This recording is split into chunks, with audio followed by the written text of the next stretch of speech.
MSC Croisières, la compagnie qui vous invite à découvrir le monde en grand, vous présente Sud Radio, la France à découvrir, Christophe Gicquel. Oui, chers amis de Sud Radio, le marché de la croisière séduit chaque année de plus en plus de vacanciers chez nous en France, youpi. Car entre le tourisme à terre et celui à bord, il n'y a pas photo. Conçu pour être de véritables complexes hôteliers flottants, le rapport qualité-prix tout compris penche nettement en faveur du tourisme maritime. Bah oui, dans le prix, il y a l'hébergement, la restauration, les activités, les loisirs, les excursions, le transport vers les escales choisies. Rajoutez les heures de transat, les couchers de soleil en mer, les fins de soirée un peu arrosées, où le seul problème que vous aurez à gérer sera de retrouver votre cabine, et encore, le parcours est fléché, on voit bien qu'on y gagne. Mais parlons vrai, comme on dit dans la maison. La tornade du bashing environnemental frappe aussi les bateaux de croisière. Elle exige des navires de plus en plus propres et surtout moins impactants sur leur environnement. La technologie et les bonnes pratiques font-elles passer les croisiéristes pour de bons élèves? Et surtout, est-il encore temps ce soir d'embarquer pour découvrir les merveilles de la Méditerranée? Et ainsi, qu'est-ce que la French Touch? Vous le saurez en écoutant cette émission maintenant. Sud Radio, la France à découvrir, Christophe Gicquel. Et pour parler de ces croisières, nous accueillons Patrick Pourbet, directeur général de MSC France. Bonsoir Patrick. Bonsoir Christophe. Nous aurons Bruno Abdin, directeur de Travel Evasion, qui est à Toulouse en ce moment et qu'on voit sur les images pour celles et ceux qui regarderont cette émission sur YouTube. Il est derrière un sphinx, devant un sphinx. Non, il est à côté du sphinx, directement. Bonjour, bonjour. Bruno, vous êtes spécialiste de l'Égypte et de la croisière en Méditerranée et de tout ce qu'on peut y voir et découvrir. On en parlera tout à l'heure. On va en parler sans problème, mais avant tout, les croisières sur le Nil. Absolument. On parlera aussi de la cérémonie de livraison du dernier navire amiral de MSC Cruise, le 20e du nom, c'est ça? Absolument. Qui a eu lieu le 25 octobre dernier au chantier de l'Atlantique à Saint-Nazaire. Il s'appelle le MSC World Europa. Absolument, très fièrement d'ailleurs, on était recevoir ce navire construit au chantier de l'Atlantique, qui est vraiment la référence de construction des nouveaux navires, et un navire complètement innovant à bien des sujets. Environnemental, c'est le premier Alors sujet. Justement, bien on va en parler. J'ai entendu dire qu'il était équipé de technologies de piles à combustible à oxyde solide. Alors voilà. Alors c'est un truc, qu'est-ce que ça veut dire? Alors pour traduire très simplement, c'est que en fait le bateau fonctionne avec le gaz naturel liquéfié. C'est déjà une première avancée. On sait que c'est une étape sur le parcours de la transition environnementale, mais on y adjoint également un démonstrateur. Alors on dit un démonstrateur parce que ça ne fournit qu'une petite partie d'électricité. C'est un premier pas, c'est une toute première fois qu'on a ce type d'équipement sur un bateau. Et en fait, la pile à combustible est alimentée par le GNL pour la transformer par un phénomène électrochimique en électricité. D'accord. Donc on produira l'électricité à bord. On produit l'électricité grâce au GNL directement. Et ça, c'est zéro émission. Alors est-ce que c'est une très bonne nouvelle, cette mise sur le marché de ce bateau pour l'environnement? Et en quoi? Quels sont vraiment les impacts? Alors ce qui est formidable, évidemment, ici, c'est que les impacts sont réduits au minimum. Comme on le dit, c'est une étape. On ne dit pas qu'on a gagné la bataille, mais on affronte tous les sujets avec force. Mais là, honnêtement, on est arrivé à une étape quand même supplémentaire, puisque les chiffres sont sortis, le bateau vient d'être construit, donc il a fallu faire les tests, les bureaux Veritas qui qualifient les réels chiffres du navire, et les chiffres sont tombés.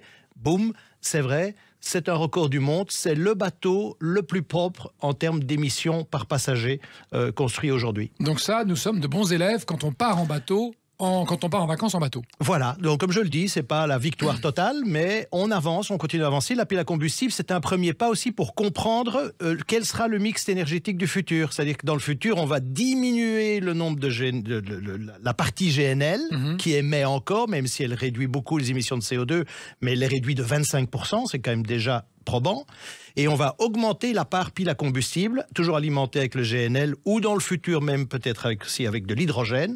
Et là, en effet, on améliore encore le mix. Donc vous voyez que la route est longue, mais on est, comme je le dis toujours, des transitionnistes hyperactifs. C'est ça, vous êtes sur la bonne voie en tout cas. Exactement. Et est-ce que vous n'avez pas peur et ne craignez pas les problèmes avec le gaz, d'avoir fait un choix un peu hasardeux?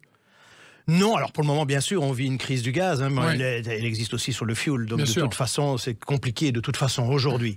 Mais je pense aussi qu'on réfléchit d'ailleurs au carburant du futur. Parce que la première étape d'abord, c'est que comme on a maintenant des moteurs qui peuvent fonctionner avec le gaz naturel liquéfié, on peut utiliser également d'autres gaz. Le méthane, les biocarburants, qui ne sont pas encore assez développés, malheureusement, mais on pourrait déjà utiliser ces gaz-là pour ce bateau. Donc vous voyez que ça avance. Et puis l'hydrogène, bien évidemment aussi, qui est un sujet sur lequel on travaille ardemment. Alors ce qui est génial, c'est la petite cérémonie de mise à l'eau. Racontez-nous les petites traditions dans le milieu maritime pour la mise à l'eau de ce bateau. Elles sont incontournables, bien sûr. Le bateau a été baptisé, bien sûr, prêtre est là et l'a béni.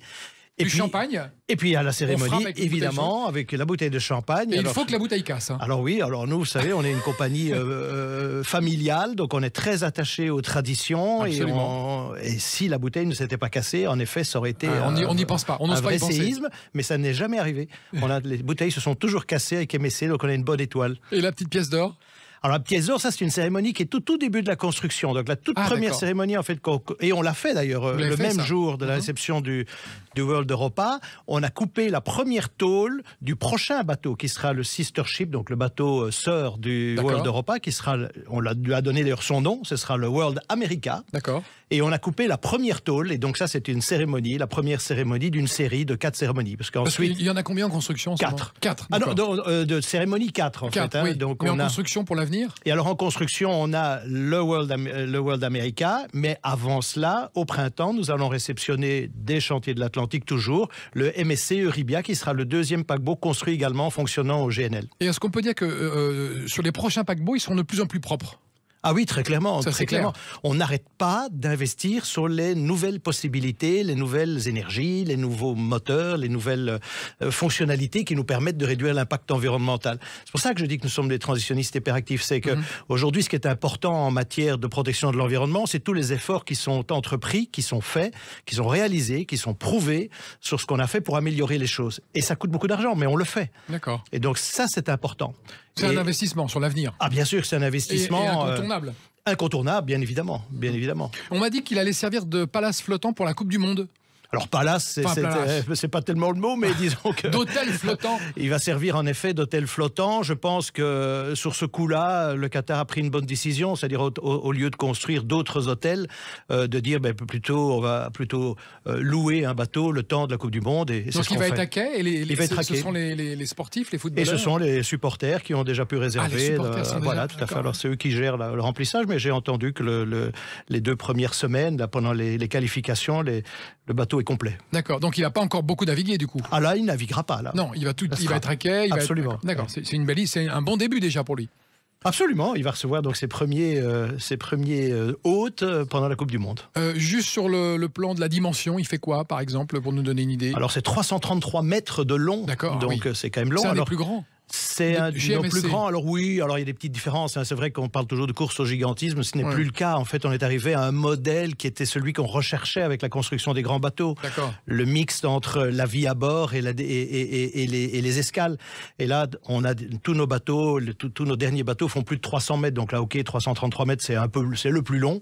Mais bon, c'est pas tellement plus grand par rapport à d'autres. Par contre, il est plus large. Ça, c'était intéressant. Ah oui. Le World Europa, c'est 47 mètres de large. C'est à peu près 7 mètres de large de largeur supplémentaire. Et ça, qu'est-ce que ça se voit à bord? Ça donne une impression d'ampleur, de confort, Ce sera peut-être la norme alors du coup après. On va garder ces 7 mètres. Je pense, oui, en tout cas pour cette série de bateaux-là, oui, en tout cas. Surtout que certaines personnes veulent installer des terrains de paddle. J'ai cru entendre ça une fois et c'est un truc de fou, il me semble. C'est une idée qui est venue. Alors je ne sais pas si on le fera ou pas, mais pourquoi pas, pourquoi pas, c'est à la mode. C'est bien en tout cas d'avoir cette largeur. Parlons de la Méditerranée, Patrick Bourbet. Alors maintenant, là, vous avez quand même, c'est le moment ou jamais, de penser à ces vacances novembre, décembre, janvier. Et là, vous avez mis en place, offert, un tour assez génial. Alors oui, on est entre deux là. On finit l'été et on va rentrer dans la saison d'hiver. Donc les bateaux se positionnent. Certains vont faire des très belles transatlantiques vers l'Amérique du Sud, vers les Caraïbes, vers Miami. D'autres vont aller vers justement le Moyen-Orient. Mais le touriste français aime beaucoup la Méditerranée. Mais la Méditerranée reste un top pour nous. Bien sûr, nous aurons 3 unités qui vont naviguer pendant tout l'hiver en Méditerranée. Alors l'avantage de l'hiver en Méditerranée, c'est que les prix sont tout doux. D'accord. Et que donc on a toujours la qualité du bateau, la vie à bord. Ça commence à combien le prix tout doux? Le prix tout doux, là pour le moment, on a une opération flash pour quelques départs, on est d'accord, pour les départs immédiats. Oui, bien sûr, je pèse mes mots, mais on a quelques croisières à moins de 400 €. À moins de 400 € pour 8 jours? Pour une semaine. Pour une semaine. Pension complète. Ah ouais. là, d'accord. Ouais. Donc effectivement, c'est quand même. Sur les opportunités, oui, c'est bien vrai sûr. qu'on est dans ça un. se saisit sur le site internet, ça. Absolument, voilà, ou auprès de nos partenaires distributeurs qui revendent les croisières. Mais c'est vrai que c'est une opportunité un peu liée à la situation aujourd'hui.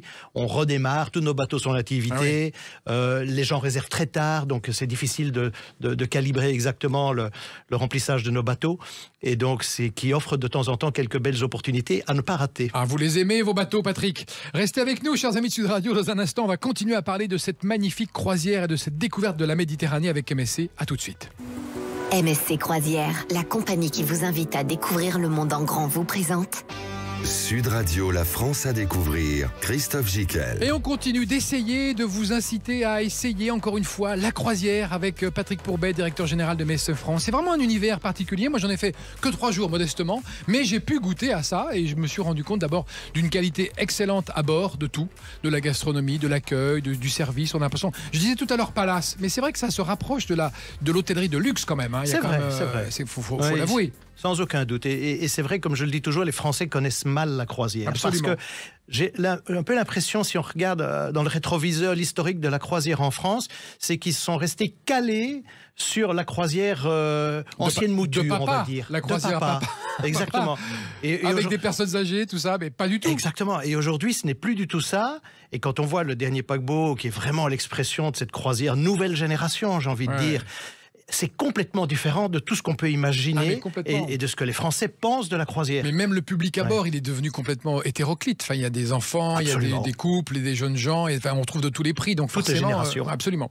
On va parler avec Bruno Abnin, directeur de Travel Évasion, qui est à Toulouse en ce moment. Bonjour Bruno. Rebonjour plutôt.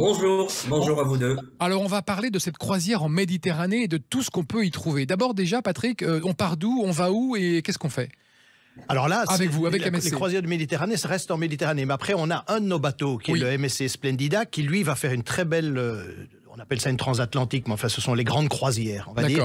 Et elle va partir de Marseille pour rejoindre la mer Rouge et l'Égypte. Très bien. Donc, quelles escales, quel port, quel pays? Et donc, elle va traverser le canal de Suez, en fait. Elle va bien sûr quelques escales en Méditerranée. Ça, c'est une croisière de positionnement. Elle va traverser le canal de Suez, bien évidemment. Et puis se positionner sur Safaga, qui est le port au large de Hurghada. Génial. Et donc, le bateau va rester là pendant tout l'hiver. Alors, c'est un nouveau produit, parce que nous ne l'avions pas avant. Et c'est un produit qui est vraiment fabuleux pour de multiples raisons, mais je pense que je vais laisser la parole à Bruno parce qu'il va l'expliquer beaucoup mieux que moi. Juste pour nous donner un petit ordre de prix, c'est sur 8 jours ? Alors sur 8 jours, alors il faut savoir que comme on part d'Hurghada, donc l'acheminement est important. Aujourd'hui l'aérien c'est pas simple, donc qu'est-ce qu'on a fait ? On a décidé d'affréter un avion. Et donc on a un très bel avion de Ita Airways, donc tout neuf, un vol toutes les semaines qui va voler de Charles de Gaulle jusqu'à Hurghada pour amener nos passagers, les passagers français, et embarquer donc en effet à Safaga. Alors Bruno Abnin, quel est l'intérêt d'aller à Hurghada ? Qu'est-ce qu'on y voit ? Quels sont les incontournables ? Qu'est-ce qu'on ne doit pas manquer ?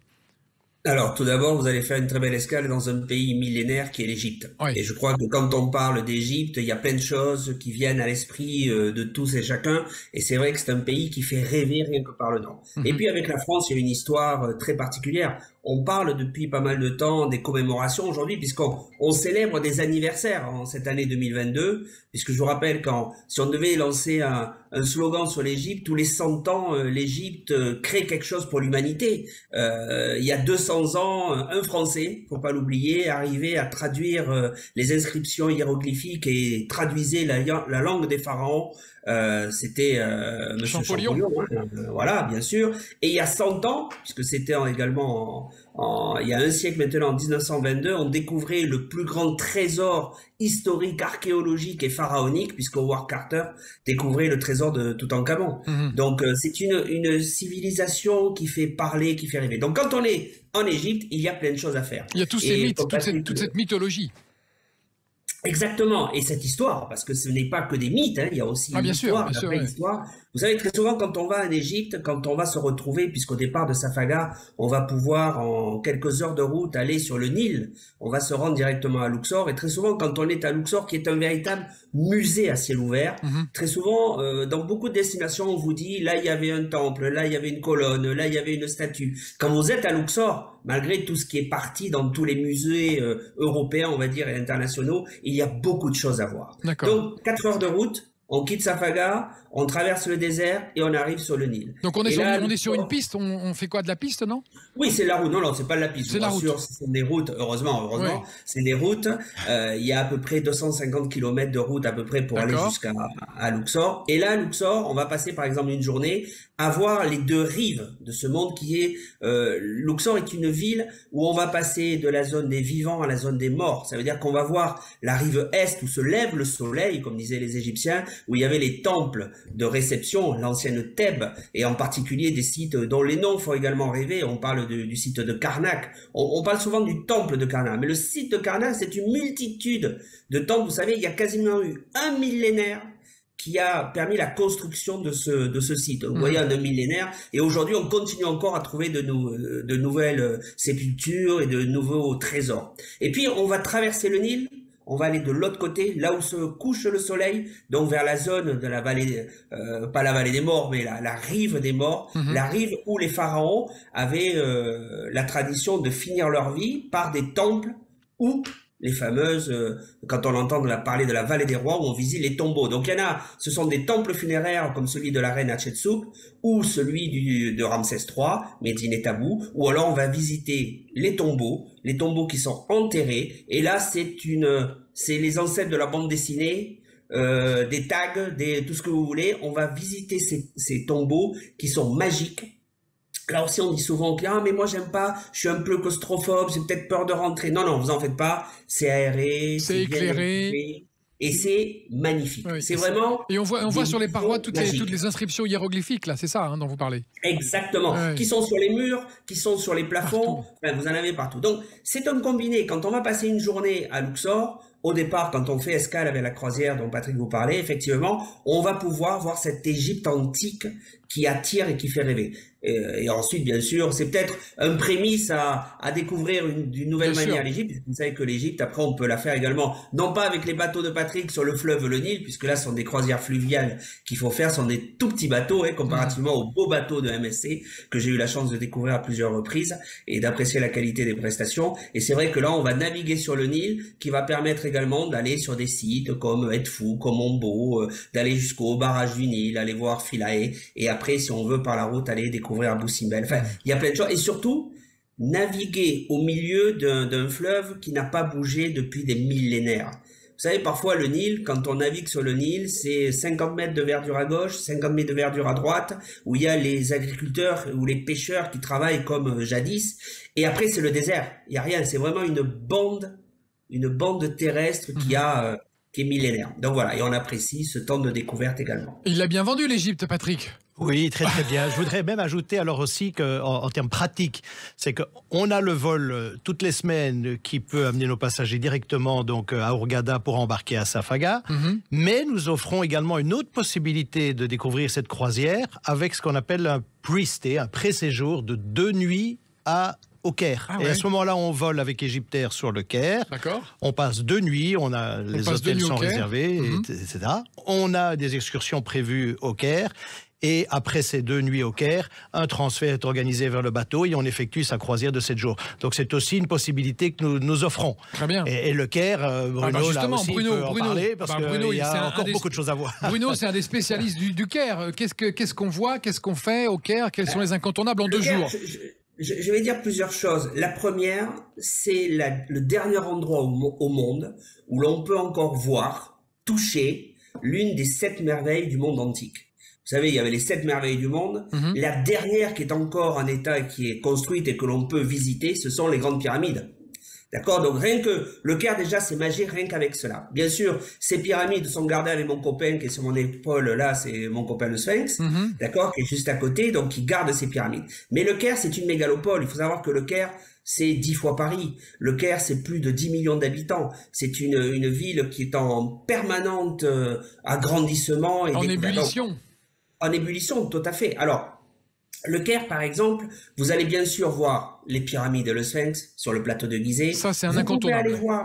Vous pouvez aussi aller voir ce qu'on appelle le site de Saqqara, avec en particulier, on a très souvent cette image des premières pyramides qu'on appelle les pyramides à degrés, avec la tombe du roi Djoser. Ça veut dire que c'est des pyramides qui sont en étage, non pas les pyramides bien lisses comme on peut les voir d'habitude, mais avec des gradations comme si elles avaient été faites en gros Lego, on va dire. D'accord. Et ensuite, vous allez bien sûr visiter le Vieux-Caire, historique, parce que là aussi on peut pas parler de la capitale sans voir le côté moderne du Caire. Qui se trouve où exactement le Caire historique dans la ville? Plein centre-ville. Le centre-ville. D'accord. Vous savez, le Caire est une ville qui fait plusieurs milliers d'hectares, et surtout au Caire en général on parle pas en distance, mais on parle en temps. Oui. C'est-à-dire que pour aller d'un point A à un point B, on parle pas en kilomètres, on parle souvent en heures. Et là, vous nous conseillez quoi? Le taxi, le bus, à pied, en vélo, en général, alors à pied, je vous le déconseille. Ça, c'est un peu difficile à faire. Ouais. Bien sûr, en général, vous êtes encadré par des guides égyptologues francophones qui connaissent parfaitement les trajets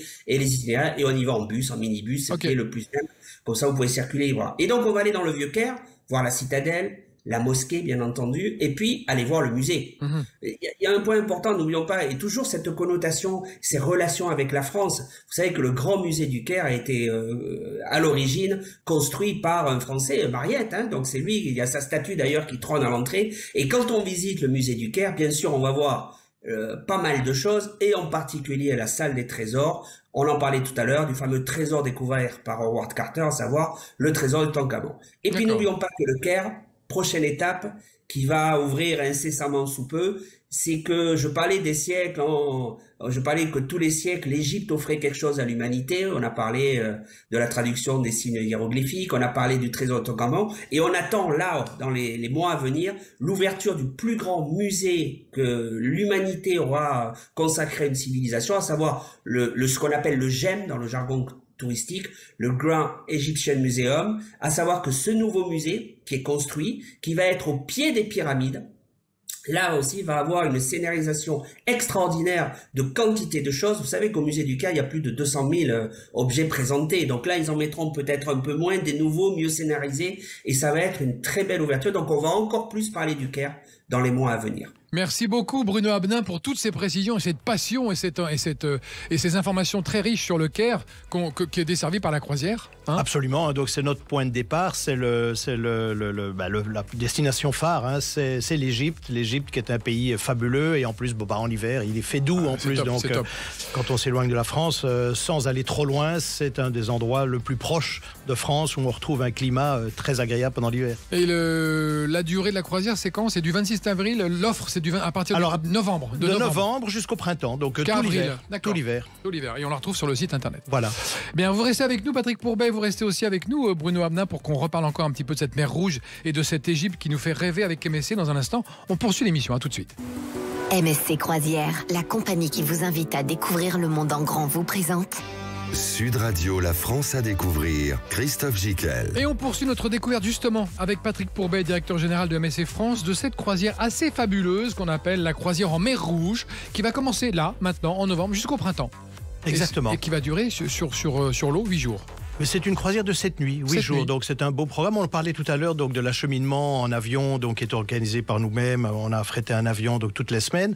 Et donc, j'ai pas donné le prix par contre, et c'est important de le dire. Donc le premier prix, alors en cabine intérieure, d'accord, donc sans fenêtre, mais malgré tout, c'est un prix quand même très très séduisant, 699 € avec le vol, les transferts et la croisière pension complète. Donc vous voyez que c'est tout à fait abordable. Tout à fait raisonnable.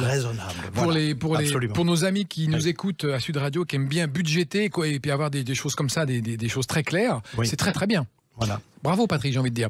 Je mettrai un petit 18 sur 20.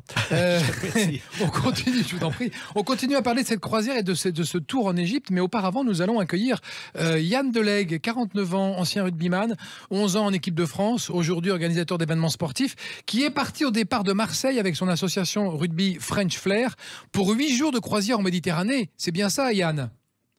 Oui, bonjour à tous, exactement, c'était ça, c'était la semaine dernière, donc c'est tout récent, c'est encore tout chaud dans mon esprit. Et alors vous étiez pas un croisiériste au départ, vous étiez quelqu'un qui pensait, alors c'est vous qui me l'avez dit, je ne trahis pas votre pensée, vous m'avez dit que vous pensiez que c'était un EHPAD flottant la croisière, c'était pas pour vous?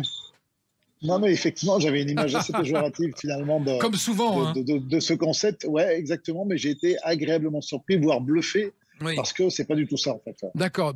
Plusieurs fois, quand on a préparé cette émission, vous m'avez dit bluffant, c'est bluffant, tout est bluffant. Qu'est-ce qui vous a le plus bluffé? Qu'est-ce que vous avez apprécié, vous qui avez une idée un peu préconçue, négative sur la croisière? Déjà, le côté grandiose, c'est vrai que c'est juste énorme. On a l'impression de rentrer dans une ville, finalement, dans une ville flottante. Et on se rend compte aussi qu'il y a beaucoup d'activités. Déjà, c'est assez luxueux à l'intérieur. Tout est beau. Il y a un service qui est juste incroyable.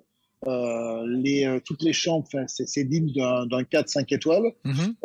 Et puis après, il y a beaucoup d'activités pour tous les âges, pour les enfants, pour les jeunes, pour les plus vieux. Il y a un petit peu toutes les activités. Et c'est bluffant de mettre tout ça sur un bateau. Pour en citer quelques-unes, il y avait un terrain de squash, j'ai pu aller jouer au squash de temps en temps. Il y avait une salle de fitness, de sport qui était énorme aussi. Tout ça vu sur mer tout le temps, c'est juste incroyable. Et puis il y a des piscines, il y a beaucoup de choses pour avoir beaucoup d'activités. Et en termes d'hébergement, j'en ai parlé, c'est nickel. Mais en termes de restauration, il y a beaucoup de choix, beaucoup de restaurants différents au sein du bateau. Ah oui, et vous êtes un bon mangeur, Yann, non? Comme un rugbyman, normalement.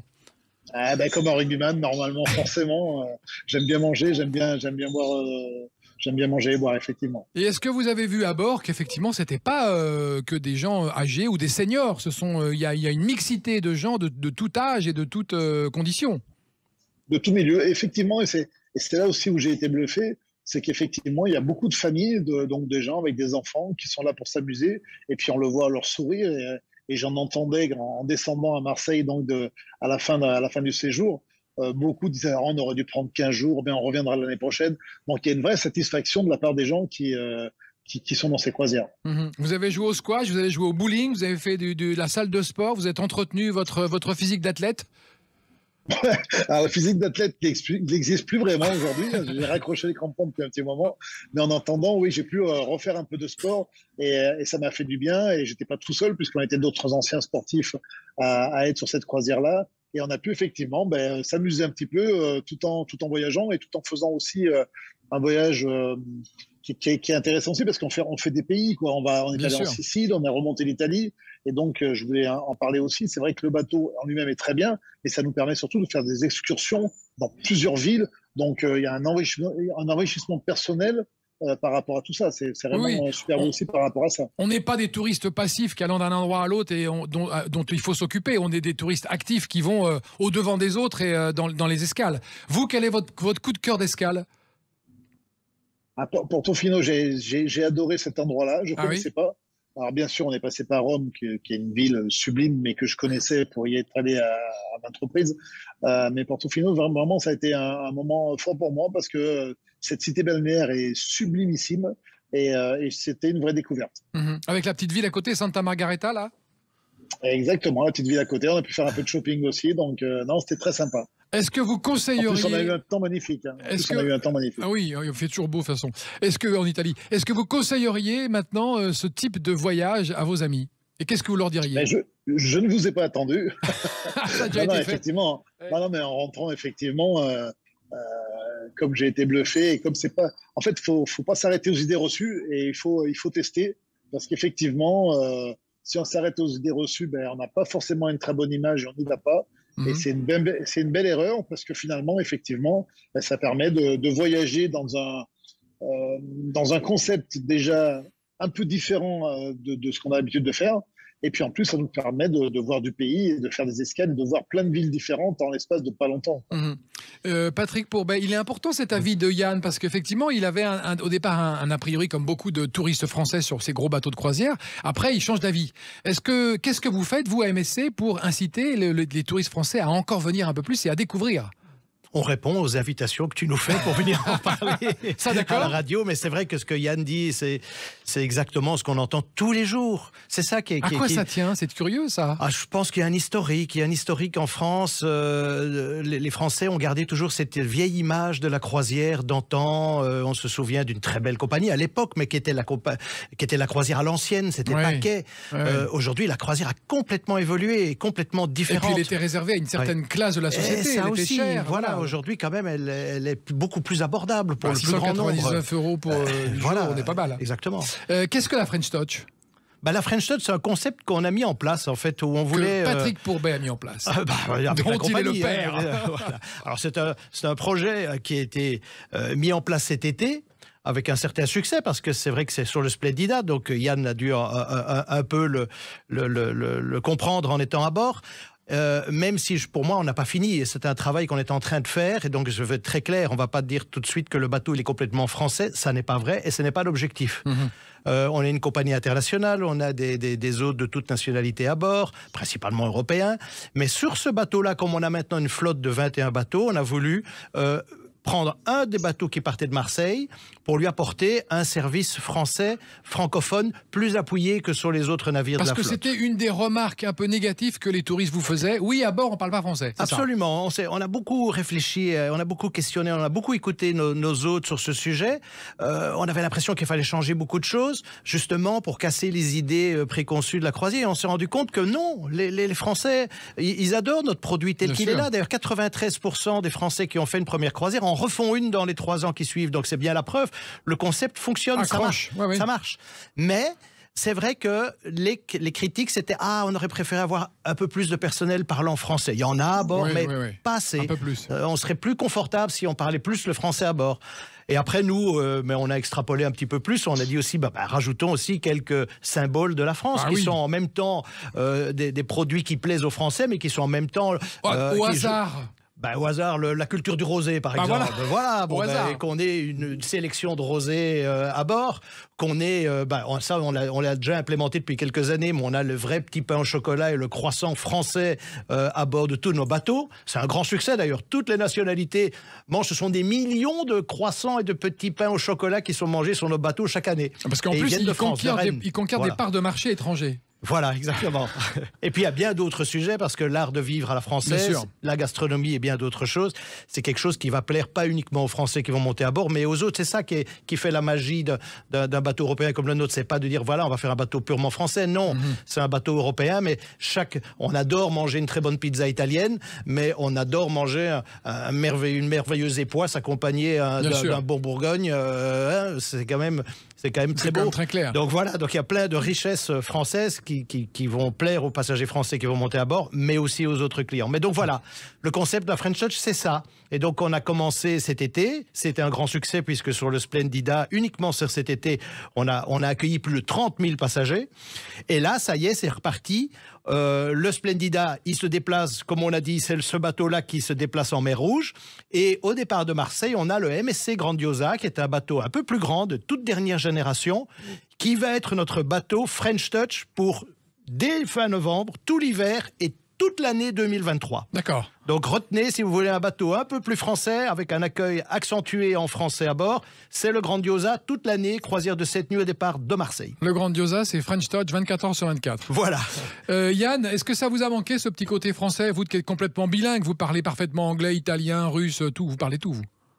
Non, pas parfaitement, mais un peu. Mais j'aime bien aussi de temps en temps m'aventurer à l'étranger pour avoir leur culture aussi. Donc effectivement, ça vous a pas manqué ça, ce côté français à bord?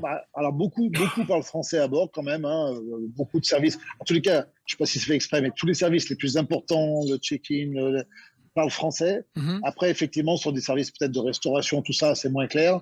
Mais c'est bien aussi d'apprendre des autres langues et de parler les autres langues. C'est ça aussi il faut s'enrichir aussi des autres cultures. C'est important. Moi, je parle un peu anglais, un petit peu espagnol. Je baragouine un petit peu l'italien, mais alors vraiment, j'essaie de me faire comprendre. Mais comme les Italiens ils parlent avec les mains, c'est plus facile. Mais non, mais pour moi, c'est pas une raison de ne pas partir en vacances. Au contraire, j'aime bien et puis ça fait partie de la petite gymnastique du cerveau aussi, de trouver des solutions, c'est quand même stimulant. Un petit mot sur votre association, présentez-la nous. Alors là, pour le coup, je sais que le président va être très discret là-dessus, mais nous, on tient à les remercier encore. L'association, c'est Rugby French Flair. On est 200 rugbymen à peu près qui sont dans cette association-là. On va aider les enfants en Colombie, à Madagascar ou au Sénégal à travers des projets qu'on soutient. Et donc, on a un fonds de dotation pour ça et on va aider ces gosses. On fait une mission annuelle. Là, on part au Sénégal dans 8 jours, jeudi prochain, pile. Et c'est vrai que ça nous tient à cœur d'aider les enfants, de rendre au rugby tout ce qu'il nous a apporté quand on était joueur. Donc, c'est vraiment quelque chose d'important pour nous. Et heureusement pour nous, il y a des sociétés comme MSC Croisière, par exemple, qui est solidaire avec nous et qui nous aident à financer des projets pour ces enfants-là qui sont dans des milieux très, très compliqués. D'accord, c'était bien de le souligner aussi. Ouais, exactement, et c'est important pour nous qu'il y ait des gens comme les gens de MSC Croisière qui soient solidaires à ça. D'accord. Bravo à Yann pour ça, oui, vraiment. C'est vrai, c'est un bel engagement, Yann. Et juste une dernière chose, est-ce qu'il y avait des enfants avec vous dans votre groupe, là? Est-ce qu'ils se sont éclatés? Oui, il y avait effectivement 3 enfants, et à des âges différents en plus. Et eux se sont éclatés, ils ont profité de toutes les activités, ils ne voulaient plus partir. Ah ben c'est génial. C'est génial pour les enfants et les ados. Hein. Rappelons qu'il y a le Wi-Fi à bord, hein. Attention. Hein. Oui. On a le Wi-Fi maintenant, c'est vrai qu'avec le satellite, partout dans le monde, en pleine mer, on a la connexion. Donc ça, c'est un avantage. Parfait. Merci beaucoup Yann Delegue pour votre témoignage. Vous voulez rajouter quelque chose? Merci Yann. Non, juste qu'effectivement, les enfants non seulement se sont amusés, mais se sont fait plein de copains. Parce que ça, il y a des clubs pour les ados, pour les enfants de tout âge. Ouais. Et donc, finalement, il y a beaucoup d'échanges entre les uns et les autres. Donc ça, c'était cool aussi. Et vous aussi, vous êtes fait des copains un peu à bord, non? Oui, on a rencontré des gens, bien sûr. Mais il y avait quelques fans de rugby, donc c'était toujours plus facile. Ah bah voilà, le rugby, c'est le moment des retrouvailles et c'est le lien. C'est ce qui fait le lien. Merci beaucoup Yann Delegue d'avoir participé à notre émission. On va continuer à parler de la croisière et surtout de la mer Rouge dans un instant avec MSC Croisière. À tout de suite.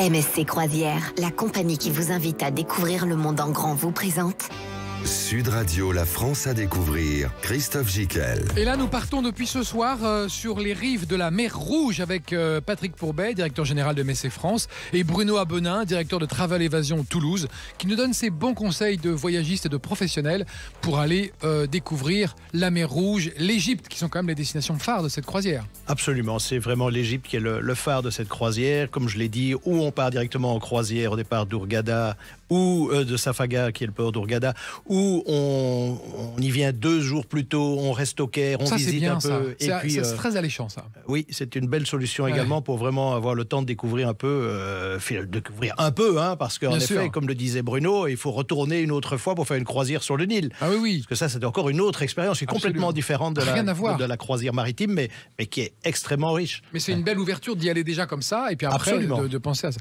Quelles sont les excursions qu'on peut faire? On m'a dit qu'il y en avait 33. Alors, il y a un grand choix d'excursions, et ça, c'est la nouvelle tendance, parce qu'on parle souvent, et c'est l'occasion d'en parler d'ailleurs, on parle souvent du mass market. Voilà. Oui. Et donc, quelle était la solution qui a été mise en place justement pour éviter le mass market? C'est de multiplier les excursions. C'est ça. Vous voyez, il y avait une solution très simple. Pour éviter qu'il y ait trop de gens au même moment qui partent comme ça. Éviter les concentrations, donc on a créé simplement un nombre d'excursions très important, et évidemment, sur une destination comme la mer Rouge, on a un choix pléthorique d'excursions. Et donc, à ce moment-là, ça permet évidemment aux passagers d'avoir un plus grand choix et de casser cette idée d'avoir en effet des centaines de passagers au même endroit, au même moment. Ce qui a été reproché. Ce qui était parfois reproché, mais à juste titre. À juste titre, bien sûr.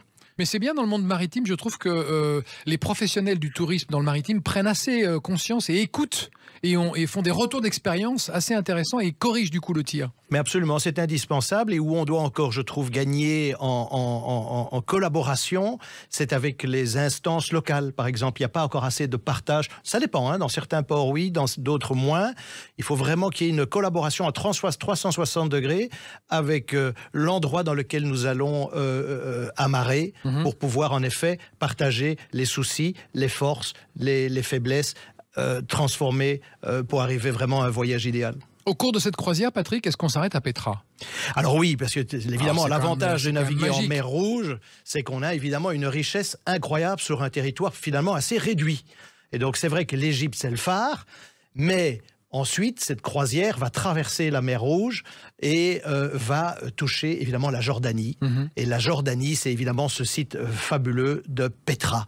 Ces tombeaux gravés dans la roche. Absolument. Après un parcours qui est surprenant, tout d'un coup on découvre ces tombeaux et c'est vraiment magique. Et donc Petra, tout le monde en a entendu parler. Bah oui. C'est magique, c'est formidable. Grâce au film. Et bien sûr, voilà. Et donc c'est une escale de cette croisière de 7 jours. Et puis, on a également une autre escale qui est, alors elle, toute neuve, parce qu'on n'y allait pas avant. Et ça, c'est ce qui fait sa particularité. C'est qu'aujourd'hui, l'Arabie Saoudite, enfin, ouvre un peu ses portes au tourisme. Depuis l'an dernier. Donc, c'est vraiment extrêmement récent. C'est tout frais. Avant, personne n'y allait. Et donc là, maintenant, ça y est, il y a une ouverture, je vais dire, au tourisme, ce qui permet de découvrir des sites qu'on n'avait pas imaginés et qui existent et qui sont fabuleux. Et je parle particulièrement d'un site dans le nord de l'Arabie Saoudite, donc qui est assez proche de Petra. C'est toujours cette même route des épices et de la soie. Et cette route, en fait, évidemment, ne s'arrêtait pas à Petra. Elle continuait vers l'Asie et passait par d'autres sites, d'autres villes. On parle de la civilisation nabatéenne, une des plus anciennes civilisations. Et donc, sur cette route, au sud de Petra, on a en Arabie Saoudite un site qui est majestueux, extraordinaire également, qui s'appelle Al-Oula. D'accord. Alors, allez voir sur Internet, tapez Al-Oula, et vous allez voir ce que représente Al-Oula. C'est incroyable, c'est magique. Là aussi, mais sur une dimension beaucoup plus grande encore, beaucoup plus vaste. Des espèces de rocheuses, un décor tout à fait particulier qu'on ne voit nulle part ailleurs. C'est une exclusivité, c'est inédit. C'est inédit en fait, c'est tout nouveau. Et on a évidemment là aussi des tombeaux qui datent de la civilisation nabatéenne, avec des tombeaux gravés dans les rochers qui surplombent comme ça en plein désert. Et ça, on peut y aller extraordinaire. Et là, on y va. D'accord. Absolument, nous faisons escale en fait à Jeddah. Jeddah, ça permet d'aller voir quand même, c'est une ville importante d'Arabie Saoudite, donc ça permet de se plonger. On parle toujours aussi, on recherche souvent aussi en voyageant l'exotisme, de trouver quelque chose qui n'est pas rabattu. J'ai envie de dire. Et là, réellement, on le trouve parce qu'en effet, il y a très peu de tourisme encore. Et puis de là, de Jeddah, on peut partir en excursion vers Al-Oula. Nous l'organisons complètement pour passer la journée à Al-Oula. Alors si on ne veut pas taper sur Internet, on peut taper Bruno Abnin, directeur de Travel Évasion, qui va nous parler de Petra et de toutes ces merveilles dont vient de nous parler Patrick. Ah mais là je peux vous en parler, c'est vrai que on sort de l'Égypte puisque là on a traversé... Vous savez, très souvent, alors je sais que là c'est pas facile quand on est à la radio, mais si vous levez les deux doigts, vous avez la représentation de l'Égypte. Et la pointe des deux doigts, pour ceux qui sont en vidéo, c'est plus simple, voilà. Pour faire un V. C'est la pointe du Sinaï. D'un côté, vous avez le Caire, de l'autre côté, vous avez la pointe de Taba avec la frontière israélienne et jordanienne. Donc c'est vraiment, comme le disait Patrick fort justement, dans un tout petit périmètre, on peut passer d'une civilisation à une autre et c'est assez extraordinaire. Et puis il y a un point important, vous parlez de la mer Rouge. Mais effectivement, quand on fait escale à Safaga, comme le fait Patrick dans son programme, vous pouvez également découvrir la mer Rouge. Faut pas oublier, parce que la mer Rouge est une destination à part entière également. Alors très souvent, quand on parle de la mer Rouge, on parle poisson, on parle plongeur, on parle massif corallien. C'est vrai que ça fait peu effrayer les familles, par exemple, mais il y a beaucoup de coraux, je vais pas pouvoir en profiter. Non, sachez qu'en mer Rouge, vous avez de très belles plages et il suffit de mettre un masque et un tuba et d'aller voir les poissons et les massifs coralliens. C'est un des grands avantages de cette destination. Et puis, toujours sur ces bords de la mer Rouge, restons sur cette côte au nord d'Hurghada, et Patrick le propose également dans ses programmes, c'est aussi d'aller visiter quelque chose qu'on n'attend pas forcément en Égypte, c'est d'aller voir le monastère de Saint-Antoine. Vous savez qu'il y a pas mal de monastères chrétiens qui ont été entièrement rénovés. Il y a une grande politique en Égypte qui a été de rénover tous ces sites historiques et religieux, quelle que soit la religion. On parle de synagogue à Alexandrie ou au Caire, on parle du chemin de la Sainte Famille en Égypte. Beaucoup de sites ont été rénovés. Et là, par exemple, à Saint-Antoine, qui est à quelques heures au nord de Safaga, vous allez être accueillis par les moines. Vous allez découvrir le site où il y a la grotte où Saint-Antoine, la tradition, l'histoire, où la légende raconte qu'il a vécu et il est mort dans ce site à plus de 105 ans. Donc, vous voyez, ça conserve d'être sur les bords de la mer. De croire, surtout. Donc là aussi, c'est tout un aspect différent quand on est en Égypte. On voit les tombeaux nabatéens quand on est en Jordanie. On va aller à Luxor découvrir la civilisation pharaonique. Mais on va voir aussi l'Égypte moderne et l'Égypte religieuse, multireligieuse. Et Patrick, c'est ce qu'on bat en brèche aussi quand on s'imagine faire une croisière, c'est qu'on touche du doigt la culture du pays. On n'est pas simplement des touristes passifs sur un bateau, on va s'enrichir. Absolument, on est voilà, du jour au lendemain, on est directement débarqué du port. Les ports en général ne sont pas très loin des centres-villes et donc vous plongez directement dans la culture. C'est frappant d'ailleurs de le faire comme ça jour après jour, ce qui donne vraiment un point de comparaison et surtout en Méditerranée et en mer Rouge aussi d'ailleurs. On a en effet, on peut passer d'une civilisation à l'autre du jour au lendemain et ça donne une belle vision d'ensemble de ce qu'est exactement cette Europe du Sud. Parce que le bateau vogue pendant qu'on dort. Voilà, exactement. Donc ça, c'est génial. C'est le principe en fait. On navigue la nuit, pour ceux qui ne le savent pas, on navigue la nuit et on se réveille tous les jours ailleurs. C'est ça. Et donc on descend du bateau la journée. Un mot de conclusion, Patrick, parce que l'émission tire à sa fin. On termine comment ce voyage? D'abord, on le termine heureux. Il y avait encore, oui, d'abord, il y a encore une dernière escale dont je n'ai pas parlé. Donc, il y a bien sûr, je ne l'ai peut-être pas assez précisé, mais donc, bien sûr, si on ne veut pas faire les 2 jours avant au Caire, on peut très bien, donc, bien sûr, embarquer au Hurghada. Et il y a une escale à Soknak qui permet de voir le Caire quand même, malgré tout. Hein, donc, ça, c'est important de le mentionner. Et puis, sur cet itinéraire très culturel, on a quand même une escale un peu. On parlait des richesses de la mer Rouge, de la mer en tant que telle.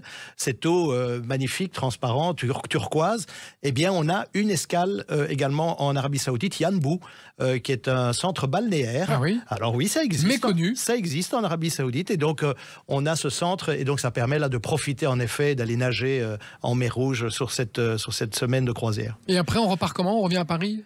Et puis, on revient. Et puis, on a le vol, en fait, aller-retour. Donc, de Hurghada. Et on repart. Et on revient sur Charles de Gaulle. Donc, une semaine, 699 € à partir de. En tout cas, c'est très bien. C'est très alléchant. En tout cas, ça donne envie d'aller voir et de tester ce type de voyage, en tout cas, avec cette richesse de culture qu'on touche du doigt. Un petit mot de conclusion, Bruno Abdin, directeur de Travel Évasion. Vous avez, alors, comme je sais qu'il faut que je vous le dise, vous avez exactement 30 secondes. Alors, 30 secondes, c'est rapide. D'abord, profitez de l'Égypte, profitez des vacances, profitez des voyages, partez, visitez, rencontrez les cultures, sortez de la France, il faut aller rencontrer les gens. Et n'oublions pas qu'un point important, c'est qu'en allant visiter ces pays, on fait travailler quantité de gens. On parle aujourd'hui d'économie locale, on parle d'industrie du tourisme, mais n'oublions pas que toutes les personnes qui vont accueillir les visiteurs, eh bien, ils les accueillent avec le cœur ouvert. Et ils les accueillent, et eux, c'est leur vie. Et avec les années Covid que l'on a vécues dernièrement, c'est vrai que de retrouver des programmes touristiques, ça fait aussi plaisir à la destination. Ça fait chaud au cœur aux professionnels du tourisme que vous êtes. Merci beaucoup, Patrick Pourbet. On trouve les infos sur votre site. Quel est-il? msccroisière.fr. Parfait. Et pareil, Bruno Abdin, votre site, directeur de Travel Évasion? Notre site, c'est travelevasion.com et bien sûr, dans toutes les meilleures agences de voyage de France et de Navarre. Et on vous conseille donc de partir en voyage en bateau. C'est aussi bien que sur terre et c'est même mieux. À bientôt, Patrick. À bientôt. Merci beaucoup à tous. On se retrouve la semaine prochaine dans La France à découvrir sur Sud Radio. Bonne soirée. Sud Radio, La France à découvrir. Christophe Gicquel. Avec MSC Croisière, la compagnie qui vous invite à découvrir le monde en grand.